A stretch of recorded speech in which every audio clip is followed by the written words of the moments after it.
گا کہ کائنات اس طرح گھنے بادلوں سے وجود میں آئی ہے جس میں ریڈیشن اور موئسچرز تھے، گیسز تھے. وہی بات کہے گا جو آپ کے پروفٹ نے 1500 برس پہلے کہہ دی کہ کان فی امائن تحتہ ہوا و کما فوقہ ہوا. ایسے دور کی باتیں اللہ کے رسول نے فرضی باتیں نہیں کی ہیں. وہی بات ہے. شاید اگلے 1000 فرمایا رسول اللہ صلی اللہ علیہ وسلم نے قیامت قائم نہیں ہوگی جب تک انسان جانور سے کلام نہیں کر لے گا. ہے نا پاسبلٹی. اب آپ کی بایولوجیکل ریسرچز کی، جینیالوجی کی پاسبلٹیز ادھر ہی آگے بڑھ رہی ہیں کہ ہم جانور سے کلام کر لیں گے. بڑی دور کی بات ہے، مگر جب یہ بات سچی ہو جائے گی تو کس کی سچی ہوگی؟ آپ کے رسول کی سچی ہوگی. فرمایا جوتی کا تسمہ بتائے گا کہ مسافر کن کن راہوں سے گزرا ہے، کہاں سے گیا، کہاں کیا ہے، کہاں سے بتا. اب آپ دیکھو نینو ٹیکنالوجی تو ایک ذرے کے ذریعے جو بکھیرو گے آپ کو کہیں کی بھی خبر دے دے گی. فرمایا عورت کی ران گواہی دے گی کہ بچہ کس کا ہے. دیکھا ڈی این اے تو آ ہی چکا ہے. اس آبویسلی یہ حجابات کے لفظ ہیں اخلاق کے. اب کوئی یہ نہیں چھپا سکتا.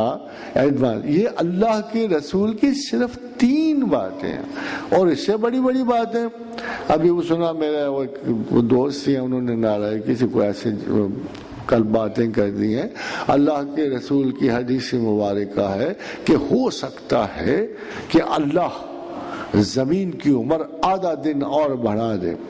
تو پوچھا گیا یا رسول اللہ صلی اللہ علیہ وسلم یہ تو پروبیبلٹی خدا اللہ کے رسول کے سوا کسی کی ذہن میں آ ہی نہیں سکتی. How can it happen? How would it happen? یہ 50 نسلیں جو بیچ میں آئیں گی کیسے ہوگا؟ تو فرمایا ہو سکتا ہے کہ اللہ دنیا کی عمر آدھا دن اور بڑھا دے. پوچھا یا رسول اللہ آدھا دن کتنا؟ فرمایا 500 برس. مجھے تو یقین نہیں آ رہا، شاید انہی 500 میں سے اب ہم گزر رہے ہیں. ایک اور حدیث سنیے اس سے بھی طویل تر اور عجیب تر. فرمایا جب جنت میں لوگ داخل کر دیے جائیں گے تو پھر بھی جنت میں بڑی جگہ باقی رہے گی. تو پھر اللہ نئے لوگ پیدا کرے گا، نئے سرے سے آزمائشیں ہوں گی، نئے سرے سے جنت میں داخل ہوں گے. Do you know what option and what possibilities exposing?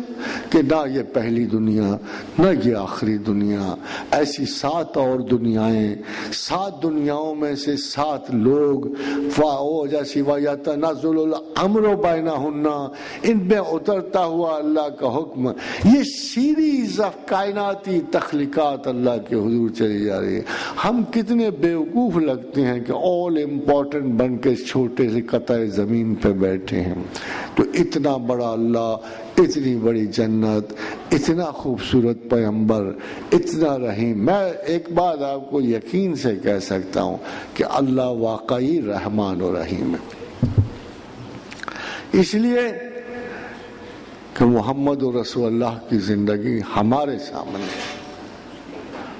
سامنے اور ہمیں پتہ ہے کہ اگر رحم و کرم مجسم ایسے ہوتی ہے تو بخدا پھر اللہ سے کوئی بڑا رحمان و رحیم نہیں ہے.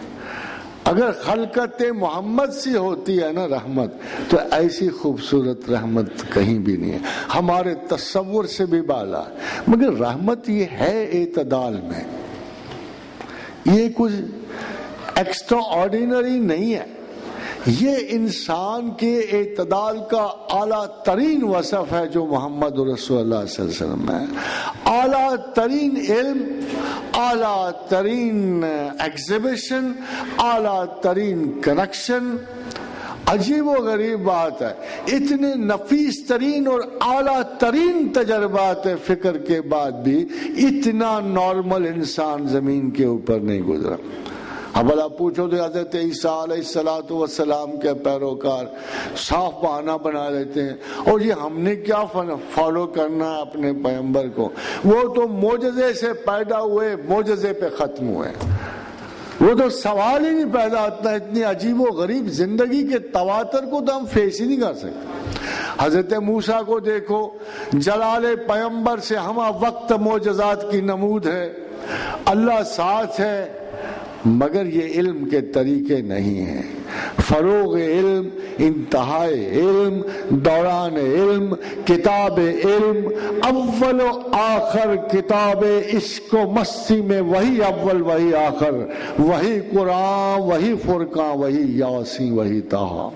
یہ وہ مقام عزت و عفت ہے، یہ مقام اعتدال ہے، اور اعتدال کا مقام کتنا بلند ہے کہ بڑے بڑے صوفی، وہ جنید ہو یا بایزید ہو یا علی حجویری ہو، تمام کے تمام اس درگاہ عقیدت پہ پہنچتے ہیں تو سانس گم ہو جاتے ہیں، سیٹی گم ہو جاتی ہے۔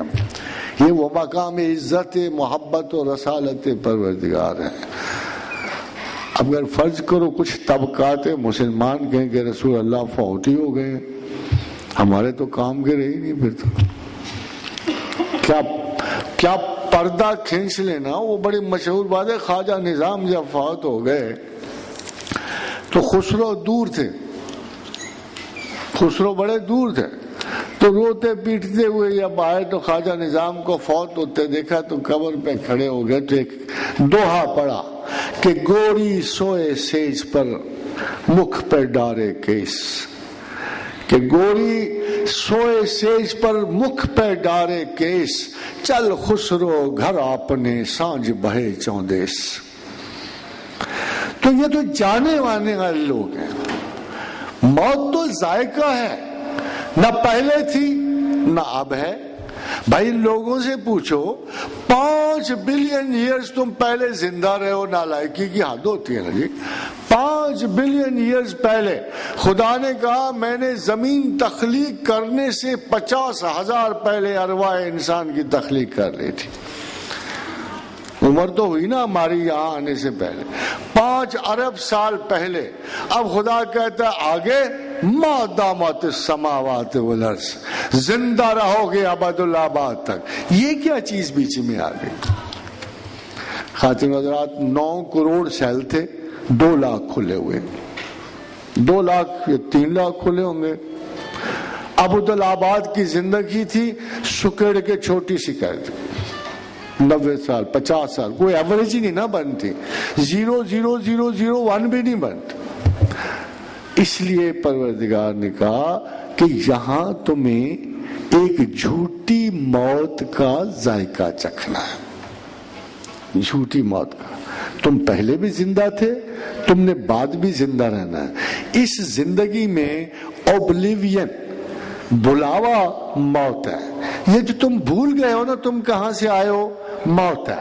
یہ جو تم بھول گئے ہو نا تم نے کہاں جانا ہے، موت ہے۔ تم نے یہ دیکھنا بند کر دیا نا تمہارے ارد گرد کیا ہے، یہ موت ہے۔ تو خدا نے موت نہیں کہا، کل نفس ذائقۃ الموت، ایک چکھنا ہے ذرا سا۔ بھائی کھانے اور چکھنے میں کتنا فرق ہوتا ہے۔ یا تو اللہ تعالیٰ آپ کو کہہ کے بھیجتا کہ میاں تم نے پوری موت کی خوراک دیکھنی ہے، موت کی خوراک آگے ہے۔ جب ہم گیلیکسل رستے پہ گامزن ہوں گے، جب قبروں کے رستے سے گزریں گے پرانے مسافروں کی طرح، تو ماؤ زیدونگ نے ایک دفعہ لکھا کہ 1000 سال بعد جب پاکستان سے لوگ گزریں گے نا تو بڑی بڑی مسجدوں کو دیکھیں گے، تھا تو کمیونسٹ اور دہریہ نا، تو کہتا ہے لوگ کہیں گے او دیکھو یار ایک ایسی جاہل قوم آباد تھی جو اندیکھے خدا کی پرستش کرتی تھی۔ خاتون حضرات، ہم ذرا اوپر سے دیکھیں گے کہ ماؤ زیدونگ بھی بیچارہ ادھر ہی جا رہا ہے جدھر باقی، اتنا بڑا لیڈر، ترس تو آئے گا اس پہ، مگر آگے کی ایک بوری مونڈے پہ رکھے جا رہا ہوگا۔ تو میرا تو خیال ہے کہ اس کی جو خصلت